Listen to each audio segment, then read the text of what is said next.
Hello बच्चों, कैसे हो? उम्मीद करता हूं बढ़िया होंगे। आज इस वीडियो में आप सभी की डिमांड पर फिजिक्स के 55 वो टॉपिक्स बताने वाला हूं बेटा, जो बोर्ड एग्जाम में रिपीटेड हैं, बोर्ड एग्जाम में बार बार आते हैं। तो वीडियो को लास्ट तक देखना, बिल्कुल भी इसकी मत कट। चैनल पर नए हो सब्सक्राइब कर लो यार।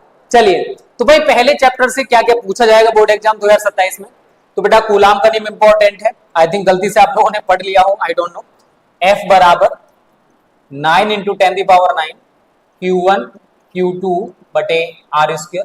फिर हमसे क्या पूछा है? कूलाम के नियम का vector form. Vector F is equal to 1/4 pi epsilon naught Q1 Q2 बटे आर स्क्र, और एकांक वेक्टर आप ले लोगे आर कैप। वैद्युत क्षेत्र की तीव्रता E बराबर F/Q0। वैद्युत क्षेत्र में एकांक परीक्षण आवेश पर लगने वाले वैद्युत बल को वैद्युत क्षेत्र की तीव्रता कहते हैं। वैद्युत विद्युत आघूर्ण P बराबर Q × 2L। वैद्युत विद्युत में किसी एक आवेश का परिमाण और दोनों आवेशों के बीच की दूरी का जो गुणनफल है बेटा, उसको electric dipole moment. Gauss's theorem phi E बराबर Q × 1/ε0।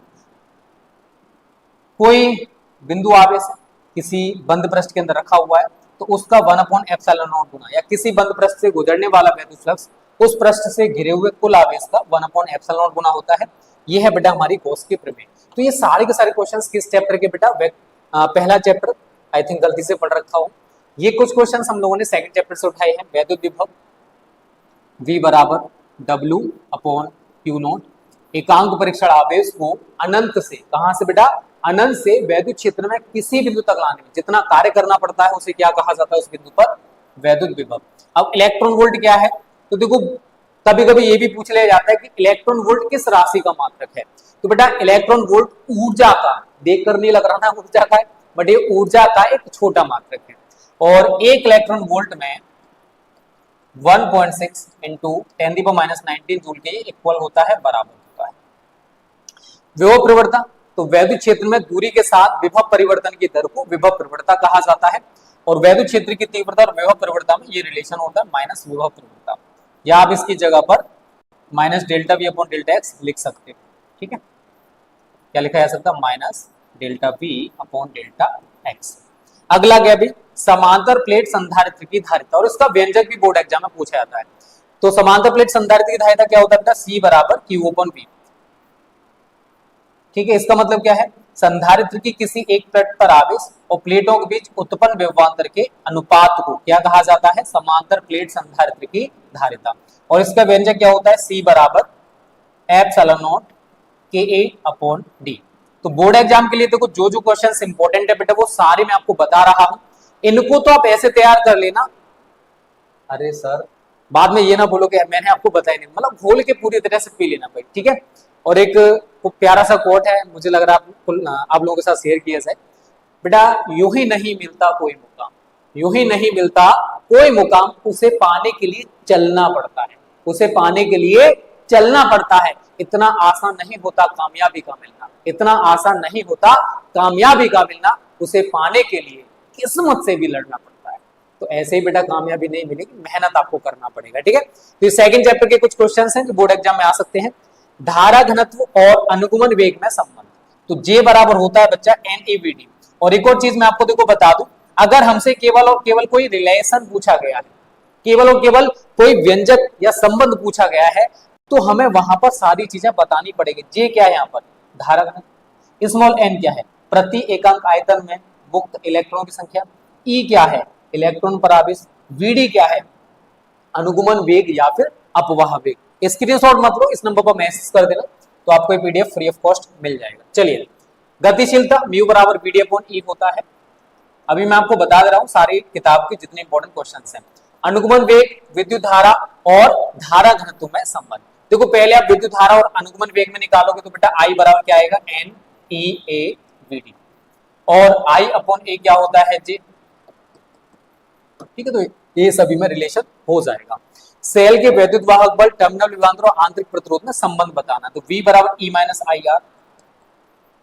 ठीक है, निर्वात की वैद्युशीलता और चुंबकशीलता में संबंध, तो μ0 इंटू ε0 बराबर 1/c²। गलती से बड़े हो गई। सारे क्वेश्चन तैयार हैं जितने मैंने आपको अभी तक बताए हैं? नहीं तैयार तो बेटा इनको कर लेना, और मेरे साथ तैयारी करनी है तो फ्री ग्रुप है, फ्री चीजें मिलेंगी, फ्री तैयारी करा रहे हैं, इस नंबर पर मैसेज कर दो फ्री ग्रुप, तो आपको मैं फ्री ग्रुप में ऐड कर दूंगा। एम्पियर का परिपथ नियम, क्या कह रहे हो सर ये वाला तैयार नहीं, कोई दिक्कत नहीं भाई, थोड़ा सा मेहनत करो सारी चीजें तैयार हो जाएंगी, ठीक है भाई। तो देखो मेहनत तो बेटा करना पड़ेगा। म्यू नॉट आई, ठीक है, आई बराबर आई सी प्लस आई डी होता है यहाँ पर चलन धारा का विस्थापन धारा का योगफल, ठीक है। तैयार कर लेना 15 क्वेश्चंस। गतिमान आवेश पर बल से धारावी चालक पर बल निकालना है, धारा सुग्राहिता, वोल्टेज सुग्राहिता, तीन लोह चुंबकीय पदार्थों के नाम, ये भी क्वेश्चन बेटा रिपीटेड है, बार बार आते हैं। और किन्हीं तीन प्रति चुंबकीय पदार्थों के नाम, ठीक है। उसके बाद 21वां किन्हीं तीन अनुचुंबकीय पदार्थों के नाम और लेंज का नियम। देखो फैराडे का जो दूसरा नियम है, फैराडे के विद्युत चुंबकीय प्रेरण के नियम पढ़े हो नहीं पढ़े हो, तो उसका जो दूसरा नियम है ना उसको हम लेंज का नियम कहते हैं। किसी परिपथ में प्रेरित विद्युत धारा या प्रेरित विद्युत वाहक बल की दिशा ऐसी होती है कि ये उस कारण का विरोध करती है जिससे कि ये उत्पन्न हुई है, इसी को हम लोग लेंज का नियम कहते हैं। स्वप्रेरण गुणांक और एक अन्योन्य प्रेरण गुणांक, भाई दोनों ही टॉपिक बहुत ज्यादा इंपॉर्टेंट है, बोर्ड एग्जाम में यार बार बार आते हैं ये, ऐसे नहीं कि एक साल एक आध बार आ गए, इनके ऊपर न्यूमेरिकल्स या फिर थ्योरी बार बार आती है, इनको तैयार आप लोग कर लेना। वैद्युत चुंबकीय प्रेरण और फैराडे का जो पहला नियम है उसको भी तैयार कर लेना। अन्योन्य प्रेरण गुणांक, ठीक है भाई। चलिए उसके बाद प्रत्यावर्ती धारा परिपथ में प्रेरण प्रतिघात और धारित प्रतिघात में, इनके बारे में बताना है। प्रत्यावर्ती धारा के वर्ग माध्य मूल मान का व्यंजक, वैद्युत चुंबकीय तरंगों में किन भौतिक राशियों, वैद्युत क्षेत्र चुंबकीय क्षेत्र इन्हीं का होता है।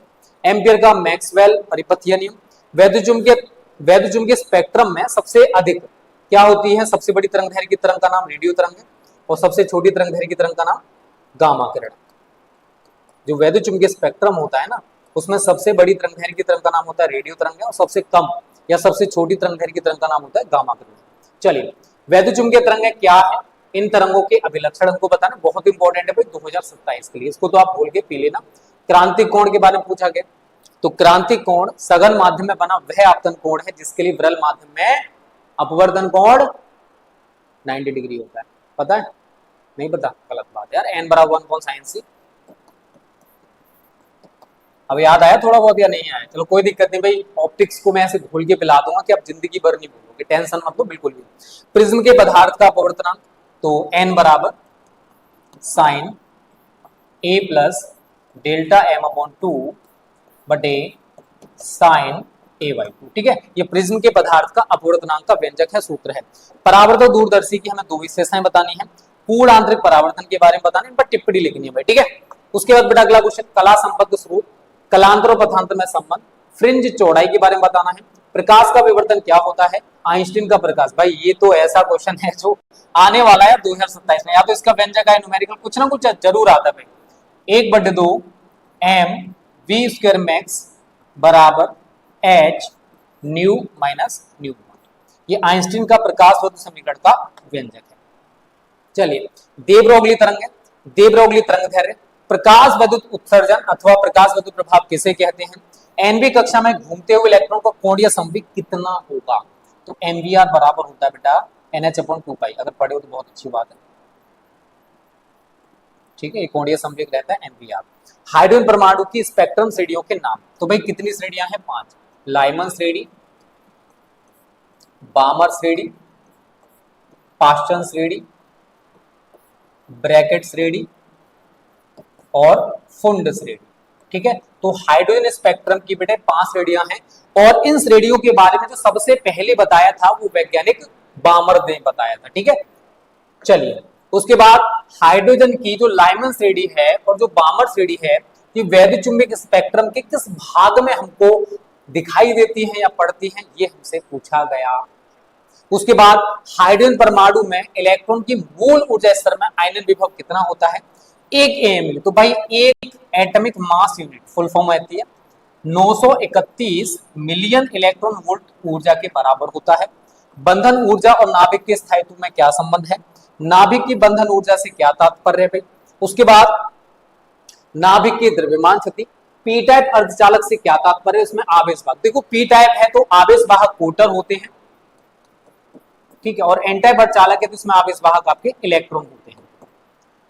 एन प्रकार के अर्धचालक में बहुसंख्यक और अल्पसंख्यक धारा वाहकों के नाम लिखने हैं, तो एन प्रकार के अर्धचालक में भाई अल्पसंख्यक कौन होंगे?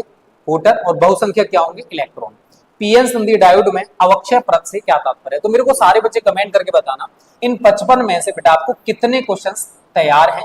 और टेंशन ना लो यार, टिल दिसंबर आपको मैं पूरी तरह से पूरी फिजिक्स घोल के पिला दूंगा। बस रेगुलर बेसिस पर सेशंस को अटेंड करना। 7:15 बजे से सेशन रहता है शाम को, लाइव शुरू से पढ़ा रहा हूं फिजिक्स को। ठीक है बच्चा पार्टी, चलिए कल मिलेंगे, तब तक के लिए टाटा बाय बाय।